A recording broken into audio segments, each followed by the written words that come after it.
I was declared dead. I was standing right there.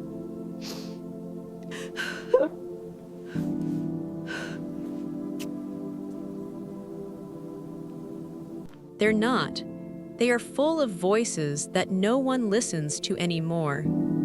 I was 82 years old when I went to my own grave. Not because I wanted to, because I got lost. That's what everyone assumed anyway.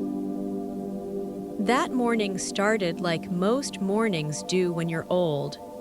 Slow. My knees ached before I even stood up. My hands searched for my glasses like they were strangers. The world waited for me to catch up. I had planned to visit my husband's grave. I did that once every month, not out of routine, out of respect. The bus stop had moved since the last time I came, or maybe it hadn't. At my age, the world changes faster than your memory can follow, so I walked. I followed the old road.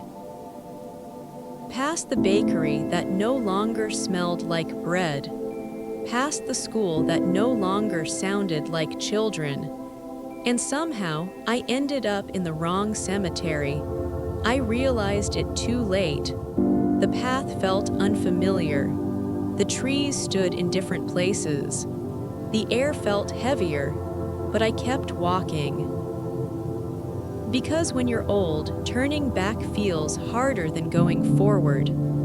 I stopped in front of a new grave, fresh earth, a polished stone. I didn't know why I stopped. Something pulled me there.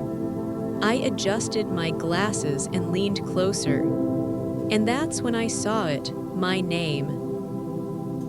My full name, perfectly carved, with my date of birth, and a date of death, a date that had already passed.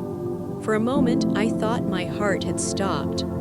I stood there, breathing but not feeling alive. People talk about fear like it's loud. This wasn't loud. It was quiet, cold, careful. I looked around, expecting someone to laugh. No one did. The cemetery was empty, just me and the proof that someone believed I was dead. The stone was clean, maintained. Flowers placed carefully at the base. Someone had cared for this grave. Someone had paid for it. Someone had buried a body under my name. I sat down on the bench nearby. My legs could no longer hold me. At 82, shock doesn't make you scream. It makes you sit and think. I asked myself a simple question. Who would want me dead on paper while I was still breathing? My children knew my full name, my documents, my history. They had power of attorney. They had access. The wind moved through the trees. Leaves whispered. And suddenly, something became clear. This wasn't a mistake. Mistakes don't get flowers. I placed my hand on the stone. The surface was cold. Real, I whispered, barely audible. If I'm buried here, then who am I walking as? That was the moment I understood. Someone hadn't just taken my identity. They had erased me. And whatever was buried under my name was not meant to be found. I stood up slowly, my legs shaking.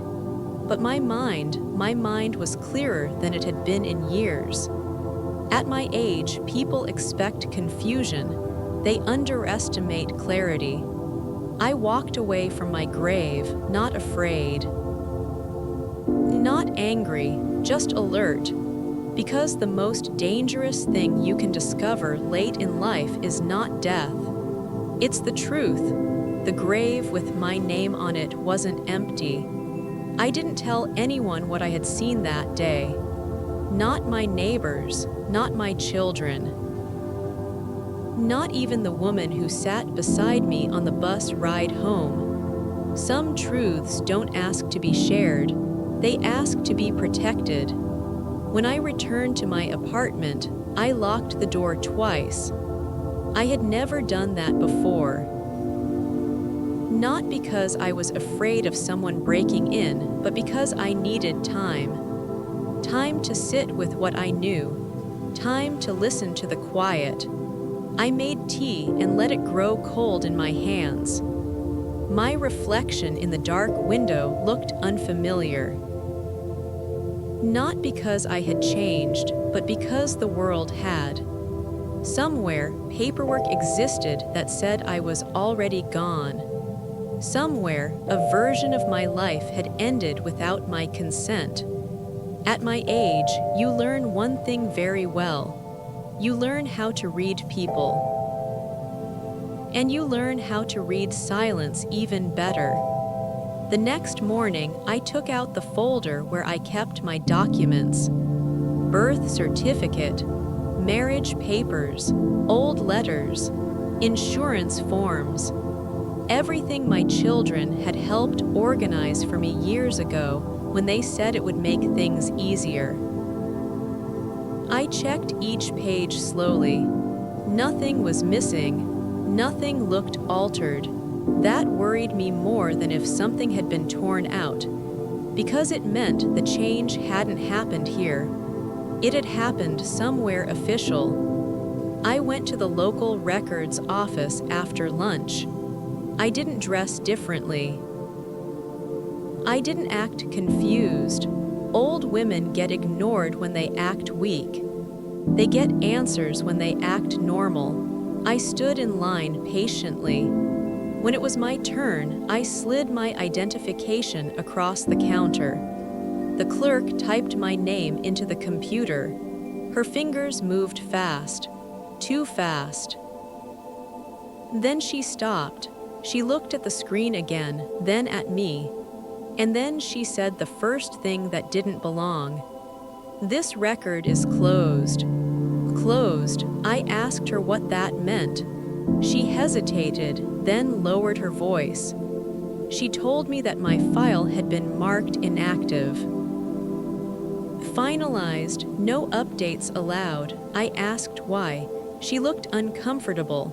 She told me the same thing she told everyone. "You passed away last year." I smiled politely. "No," I said, "I didn't." The clerk laughed nervously, then stopped when she realized I wasn't joking. She checked the screen again. Her face changed. "There's a death certificate," she said. "Filed properly, signed, verified." I asked who filed it. She shook her head. That information wasn't public. I thanked her and stepped away from the counter. I didn't argue, I didn't demand, I didn't panic. I had learned long ago that panic tells people where to look. Outside, the city moved as it always did. Cars passed, people hurried. Life continued, unaware that I was legally absent from it. Someone had erased me carefully, quietly, with knowledge. That kind of work doesn't come from strangers. On the way home, I made a decision. I would not confront my children. Not yet. I would not ask questions that would warn them. At 82, I had patience they didn't expect. And patience, when used correctly, is a weapon. That night, I wrote one sentence in my notebook. If I am dead on paper, then I am free to watch. I closed the notebook and turned off the light. Someone believed I was gone. I decided to let them keep believing it. I returned to the cemetery 3 days later, not out of curiosity, out of necessity. When something is taken from you quietly, you don't rush to reclaim it. You go back and study the place where it disappeared. This time, I didn't get lost. I took the same bus. I walked the same road. I counted my steps the way I used to when I was younger and afraid of forgetting things. Memory works better when you give it a rhythm. The grave was still there, Clean, orderly, undisturbed. Someone had been tending to it. The flowers were fresh. The soil smooth, as if a hand had recently passed over it. That bothered me. Graves don't get cared for by accident. I sat on the bench across from it and watched. I watched the way old women watch, without staring, without urgency, just enough to notice what others miss. After a while, a man arrived. He was younger than me, not by much, mid-50s maybe. He wore a dark coat and walked with purpose, not grief. People who grieve move differently. They hesitate, they slow down. This man did not. He stopped in front of my grave, my name. He placed no flowers. He did not bow his head. He simply stood there for a moment, checked his phone, and then looked around. He was making sure no one was watching, except I was. The first sign of danger was not loud. It wasn't a threat. It wasn't a warning, it was a mistake. The next morning, I received a phone call. I didn't recognize the number. Normally, I let unknown calls ring.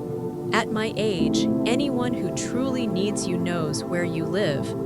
But something in me said to answer, so I did. The voice on the other end paused when I spoke. Just a fraction of a second, but it was enough. Mrs. Ivanova, the man asked. Yes, I said calmly. Another pause, longer this time. I'm calling from the municipal office, he said. We're following up on your records. Records? People don't follow up on records that are settled. I asked him what kind of records. He cleared his throat and said something that confirmed everything I feared. There seems to be a discrepancy. Discrepancy is a word used when someone hopes a problem will quietly disappear. I told him I was listening. He said that according to the system, I was deceased. But according to the phone line, I was very much alive. He tried to laugh. I did not. I asked him who had filed the death certificate. He told me that information wasn't available to him. That was a lie. I thanked him and hung up. My hands were steady, but my chest felt tight, not from panic, from understanding. Someone had checked. Someone had noticed movement where there shouldn't have been any. That afternoon, I went out for groceries. I took a different route than usual. I didn't rush. I didn't hide. I simply paid attention. Halfway home, I felt it. That familiar pressure between the shoulders, the sense of being watched. I stopped at a crosswalk and looked at my reflection in a store window. Behind me, a man stood pretending to check his phone. The same man from the cemetery. I was certain now. I crossed the street slowly. He followed. I entered a small bakery and stood near the counter, pretending to look at bread I didn't intend to buy.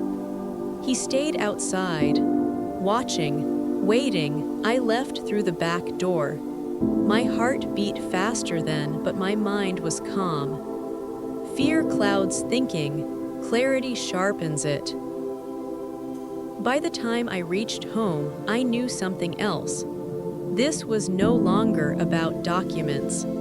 This was about control. Someone needed me to stay dead. Because the moment I stayed alive too loudly, the entire structure they built would collapse. That night, I packed a small bag, nothing suspicious. Just enough. I moved my important papers to a place no one would think to look. And then I did the most dangerous thing an old woman can do. I stayed visible, because hiding would confirm their fear. And fear, once confirmed, turns into action. I sat by the window and waited, not for rescue, for the next move. He knelt and brushed dirt from the base of the stone with his hand, exposing a small metal marker I hadn't noticed before. He frowned, adjusted it slightly, then stood up and left. No tears.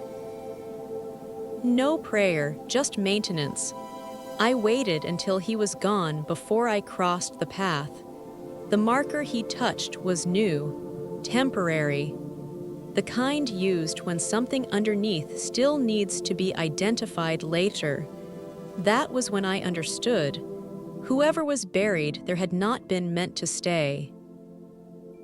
I went to the cemetery office that afternoon. I asked about the plot. I asked as if I were asking for someone else. The clerk hesitated before answering. She told me the body had been transferred from another city. Unclaimed, no family. The paperwork had arrived complete. Too complete.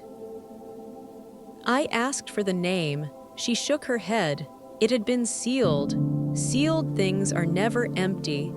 On the way home, I noticed something else. My pension payment had not arrived. It was late for the first time in 20 years. At home, I checked my bank account. The balance was lower than it should have been. Not empty, just adjusted. Someone had planned this carefully. Slowly, step by step, they hadn't rushed. They had waited until my life was quiet enough to rearrange. That night, I didn't sleep. I sat at the table with my documents spread out in front of me and realized something colder than fear. Whoever did this wasn't trying to kill me. They were trying to replace me, and the body in the ground was only the beginning. The attempt came 2 days later. Not in the night, not with violence. People who want things to look natural don't choose darkness. They choose daylight. I was crossing the street near my building when it happened. The pedestrian light was green. Cars were slowing. Everything was ordinary enough to be ignored. That's why it almost worked. A gray sedan rolled forward when it shouldn't have. Not fast, not reckless, just enough to be wrong. The bumper brushed my coat. I fell backward, hard, my head missing the curb by a few centimeters. People shouted. Someone ran. The driver jumped out, apologizing too quickly, too smoothly. "I didn't see her," he kept saying. She stepped out suddenly. I was still on the ground, staring at the sky, listening. He never once asked if I was hurt. 2 men helped me sit up. Someone called an ambulance. The driver stood nearby, hands shaking a little too late. When the paramedic asked for my name, I gave it. He checked his tablet and frowned. "That's strange," he said. According to this, I looked straight at him. "Please," I said quietly, "just help me stand." He hesitated, then nodded. The driver watched us closely. When he realized I wasn't being taken away in a body bag, something dark passed through his eyes, just for a moment. Then it was gone. He drove away before the police arrived. That told me everything. Accidents don't leave early. I spent that night in my apartment with ice on my hip and my mind racing. Someone had tested a solution. A soft one, a deniable one. If I had died, it would have matched the paperwork perfectly. I would have finally become the person they said I already was. The next attempt would not be so gentle. I called no one, not my children, not the police. Instead, I opened my notebook and wrote a new sentence. They will try again. And below it, I must finish this before they do. For the first time since finding my grave, I felt something sharp and urgent. Time.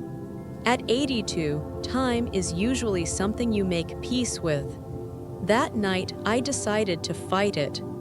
There was one name I had avoided writing down, not because I had forgotten it, because I remembered it too well. When you reach my age, you learn which doors stay closed for a reason. This was one of them, but accidents have a way of changing rules. I sat at the kitchen table with the phone in front of me for nearly an hour.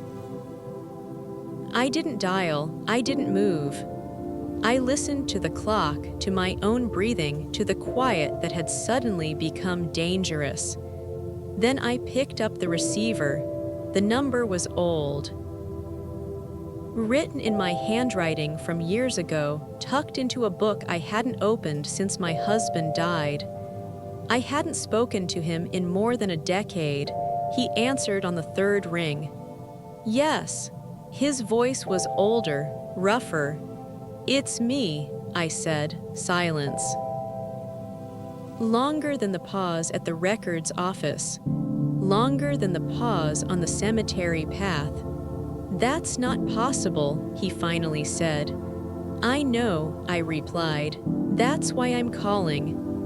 I told him everything, slowly, carefully, not as a frightened old woman, but as someone presenting facts. The grave. The death certificate. The missing pension. The man at the cemetery. The car that didn't stop in time. He didn't interrupt once. When I finished, he exhaled. "They finally did it," he said. That sentence chilled me. Finally. I asked him what he meant. He told me he had seen a version of this before, not with me but with others. Elderly people declared dead early, benefits redirected, properties transferred, bodies buried under borrowed names. It worked because no one expects the dead to complain. "Do you know who?" I asked. He said no, but I know how, he added. And I know why. Money, control, convenience. He told me something else then, something worse. "The moment they realize you're still moving," he said, "they'll stop pretending this is paperwork." I asked him what I should do. He didn't hesitate. "You disappear," he said, "properly this time, on your terms." The idea felt strange. I had already been erased once without permission. Now I was being asked to vanish willingly. He gave me instructions. Simple ones.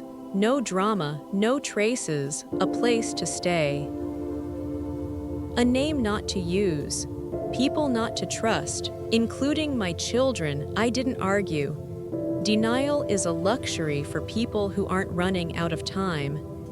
That night I packed again. More carefully.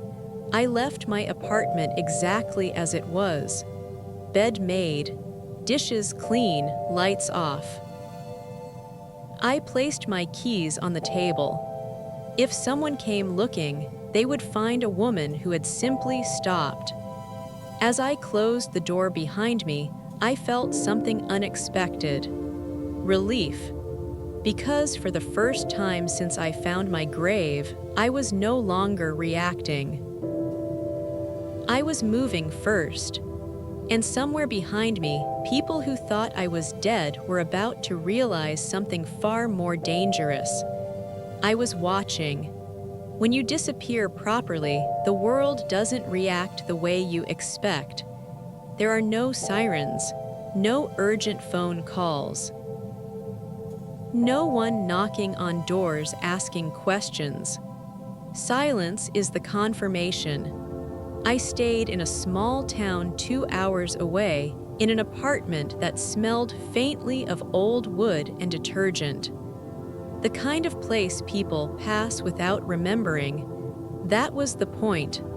I watched instead of living.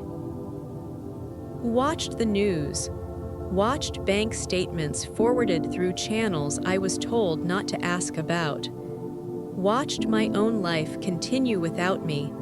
And then someone made a mistake. It was small, almost polite. A letter arrived, not addressed to me, addressed to my name, my dead name. The envelope bore the logo of a legal office, the kind that prides itself on being discreet, efficient, expensive. The return address meant nothing to me, but the signature inside did. A junior associate had signed it, carelessly, probably tired, probably in a hurry. I recognized the last name. It belonged to my daughter-in-law. She had kept her maiden name after marrying my son. I remembered thinking it was practical, sensible. Now it was a thread. The letter spoke of estate consolidation and final transfer confirmations. Language designed to sound boring enough to avoid scrutiny. But one sentence stood out. All remaining matters related to the deceased have been resolved as agreed. As agreed, agreements require participants. I called the man who had helped me disappear. I read him the name. He didn't speak for a moment. Then he said, "That's not good." He explained what that meant. Not just money, not just pensions, property, accounts. Decisions made quickly, legally, while everyone assumed there would be no objection, because objections come from the living, and I wasn't supposed to be one. The most painful realization came later that night.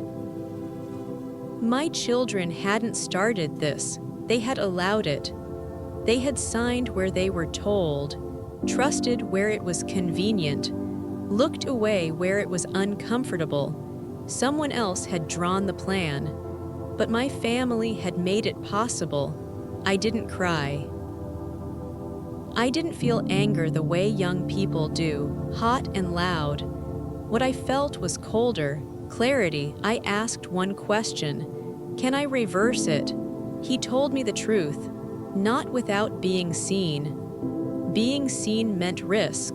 Courtrooms, records, exposure. People who would rather silence a problem than solve it. I thanked him and ended the call. Then I sat alone in that quiet room and understood something essential. They thought I was weak because I was old. They thought time was on their side. They were wrong. Because I no longer needed my name, I needed theirs. And names, once spoken in the right place, have a way of undoing everything. The most dangerous part of any plan is not the crime itself. It is the paperwork. People believe documents are neutral, that they simply record reality. But I had learned the truth the hard way. Documents create reality. I spent weeks doing nothing that looked like action. No calls, no messages, no movement that could be traced back to me. To anyone watching, I had faded exactly as expected. But quietly, the documents began to speak. The man helping me had access to old systems, forgotten systems, archives that hadn't been digitized properly, places where people stopped looking once something was marked final. That was where the first crack appeared, a transfer form. It carried my name, my signature, and a date from a hospital I had never entered. The signature was good, too good. It mimicked the slight tremor in my hand, the uneven pressure of my pen. Whoever forged it had studied me, but they missed one thing. I never signed my name the same way after my husband died. Grief changes habits. That form had been signed in the old way. That meant the forgery wasn't recent. It had been prepared long before I ever saw my grave. This wasn't an opportunistic scheme. It was a waiting one. The form authorized temporary medical decisions to be made on my behalf, emergency decisions, end-of-life decisions. Someone had given themselves permission to speak for me, legally. That was when I finally understood why there had been a body in my grave. Not to replace me forever, to activate the paperwork. Once a death is registered, everything accelerates. Banks, courts, property, authority. They had needed a corpse to unlock the system. And they had used someone who would never be questioned, unclaimed, unidentified, silent. I sat very still after that. Because the truth had shifted again. This wasn't about inheritance anymore. It was about how close I had come to disappearing without ever knowing why. I asked a question I had avoided until then. Who benefits the most if I am gone quickly? The answer was not my children. It was the man behind the documents, the lawyer whose name appeared repeatedly, always one step removed, the one who never signed anything directly, the one who advised, arranged, suggested, the same legal office that sent the letter. The same office connected to multiple elderly estate closures in the last 5 years. Patterns always reveal themselves eventually. You just have to survive long enough to see them. That night, I did something I hadn't done since this began. I allowed myself a single moment of fear. Not for my life, for how many others had already failed to escape. Then I folded the document carefully and placed it in my bag. Because once you find the piece they never intended to be found, the game changes. They still believed I was dead. But now I knew exactly who had buried me. And in the next move, I would make sure they understood something very clearly. The dead don't file complaints, but the forgotten do. The mistake most people make is thinking revenge requires presence. It doesn't. It requires timing. I did not reveal myself. I did not contact the police. I did not accuse anyone directly. Instead, I let the system do what it does best when properly guided. I asked the man helping me a simple question. If someone forged documents using my identity, I said, what would scare them more than exposure? He answered without hesitation. Uncertainty. So we created it, quietly, legally, irreversibly. A formal request was filed, not from me, from an oversight committee that rarely intervenes and never announces itself. A routine audit triggered by a pattern. Nothing dramatic, nothing personal, just paperwork. The legal office received the notice first. They were asked to resubmit copies of finalized estate transfers connected to several deceased individuals over the past 5 years. Not just mine. Mine was buried among them. That was intentional. When predators believe they are being singled out, they prepare defenses. When they believe it's routine, they relax. Within days, responses came back. Most were clean, 2 were not. Mine was one of them. The forged signature appeared again. So did the hospital reference. And so did a problem they couldn't fix. The audit system cross-checked something they hadn't anticipated: timestamps.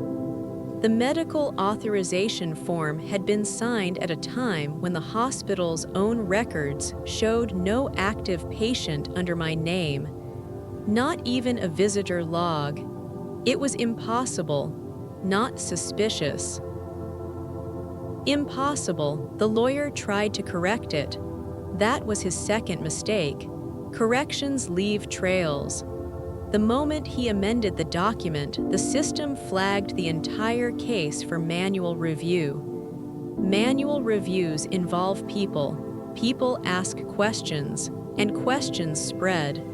I followed everything from a distance. Bank freezes, temporary holds. Quiet delays, nothing in the news, nothing public. But inside the system, pressure was building. The lawyer stopped answering some calls. My daughter-in-law postponed a property sale. One of my children suddenly needed to verify information they had never questioned before. Fear had entered the room. Then came the most telling sign. A request was made to exhume my grave. Official, careful, urgent. They needed the body to stay convincing. But exhumations don't ask politely. They open everything. I didn't stop it. I accelerated it. Through the right channel, I submitted one final document. A sealed affidavit, prepared years ago, notarized, never filed. It contained one sentence. If my death is registered without my physical confirmation, assume fraud. The system accepted it, automatically, coldly, without emotion. At that moment, the trap closed, because now my case was no longer about money. It was about intent, and intent, once questioned, cannot be explained away. I sat alone in my small rented room and felt something unexpected. Not satisfaction, relief, because I didn't need justice to be loud. I needed it to be inevitable. Somewhere, people who thought they were careful were realizing something too late. They hadn't erased me. They had preserved me, in the records, in the margins, in the places that matter when lies begin to collapse. The consequences did not arrive all at once. They never do when the truth is patient. They arrived as interruptions. A meeting postponed, a transfer delayed, a phone call not returned. To people who live by control, interruption feels like suffocation. I learned what was happening through small signs, the kind most people overlook. A bank manager requesting clarification. A legal assistant resigning suddenly. A document marked pending that should have been final. Nothing dramatic, nothing public, but everything had slowed. The lawyer stopped moving first. His office reduced hours, then staff, then silence. Silence is expensive when you're billing by the hour. My daughter-in-law called my son. I wasn't there, but I later heard the words she used. Careful ones, defensive ones. She said things like misunderstanding and procedural issue. Words people use when certainty has left them. My son visited the cemetery. I know this because someone told me. Someone who didn't know who I was, only that I had asked to be informed if anyone showed unusual interest in a particular grave. He stood there for a long time, longer than grief requires. He asked the groundskeeper questions that didn't make sense. Dates, records, procedures. When he left, he looked smaller. The exhumation request stalled, not denied, stalled. Because once a case is flagged, everyone becomes careful, and careful people ask for signatures. Multiple ones, from departments that don't speak quickly to each other. That delay was everything. It gave the audit team time to finish what they had started. The forged documents were no longer isolated, they were connected. My name appeared beside others. Elderly, alone, declared dead slightly too early. Estates moved with unusual efficiency. Patterns make people nervous, especially when those patterns have witnesses. One morning, I received a message from the man helping me. "It's done," he wrote. "They know." I didn't ask who. Knowing is enough. That afternoon, I went for a walk. Not because I needed air, but because I needed to feel ordinary again. The world moved around me, unaware that my life had almost been erased by paperwork and timing. I passed a cafe where a television played quietly in the corner. No headlines, no scandal. Good, justice does not need an audience to exist. Later that day, my phone rang. It was my son. I hadn't heard his voice in months. "Where are you?" he asked. Not "Are you alive?" Not "What happened?" "Where are you?" Control again. I told him the truth without revealing myself. "I'm safe," I said, "and I know." He didn't ask what I knew. That told me everything. He said my name once, just once, as if testing whether it still belonged to me. "I didn't start this," he said. I believed him. That didn't absolve him. "I know," I replied, "but you signed." Silence followed, heavy. "Final, I won't fix this for you," I said calmly. "I already have." I hung up before he could speak again. That night, I slept without fear for the first time in months. Not because the danger was gone, but because the direction had changed. I was no longer running, and they were no longer certain. Freedom does not arrive with applause, it arrives with silence. The kind of silence that no longer feels dangerous. Weeks passed, then months. The audit concluded without announcement. The legal office dissolved quietly, not shut down. Not exposed on the evening news. Simply gone, people moved on. Systems corrected themselves the way they always do when lies are removed gently enough. My name remained in a strange state, not fully restored, not fully erased. Suspended, I was officially unresolved. And for the first time, that felt right. I was given the option to return. The man who had helped me said it plainly. I could reappear, correct the records, reclaim what was mine. Pension, property, legal presence, all of it. "It will take time," he said, "but it's possible." I thanked him and asked for a day to think. That night, I sat by a window in a place no one associated with me. I watched people walk home. Couples, children, old men carrying groceries. Ordinary lives untouched by how close mine had come to vanishing. I thought about the grave, not with fear anymore, with distance.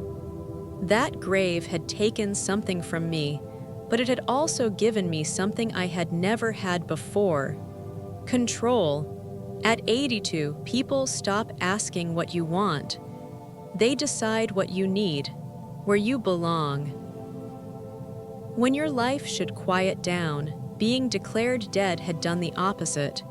It had made me invisible. And invisibility, when chosen, is power. I thought about my children, about what they would say if I returned. Relief mixed with guilt. love tangled with fear. Apologies that would never reach where the damage had settled. I realized something then. I didn't need to punish them. Life already had. They would carry the knowledge that they had signed away their mother once, even if they told themselves they had been misled. Even if they slept at night, some truths do not fade, they wait. The next morning, I made my decision. I did not reclaim my name. Not yet. I arranged my affairs quietly. I transferred what mattered to places that didn't require explanations. I left instructions that would only be opened when I chose to be found. I visited the cemetery one last time, not my grave, my husband's. I stood there and told him the truth. "I'm still here," I said, "but differently." The wind moved through the trees. That felt like an answer. As I walked away, I passed my own stone again. Flowers had stopped appearing. No one was maintaining it anymore. Good, let it become what it always was, a mistake. I live simply now. Somewhere ordinary, somewhere forgettable, I read, I walk, I watch. I exist without being counted. People fear being forgotten. They don't understand. Being forgotten is only frightening when it isn't your choice. Mine was. And if one day I decide to return, to reclaim my name and step back into the light, I will do it knowing something most people never learn. You can survive being erased. And when you do, you are no longer easy to control. Because the grave with my name on it was never the end. It was the door, and I chose when to close it.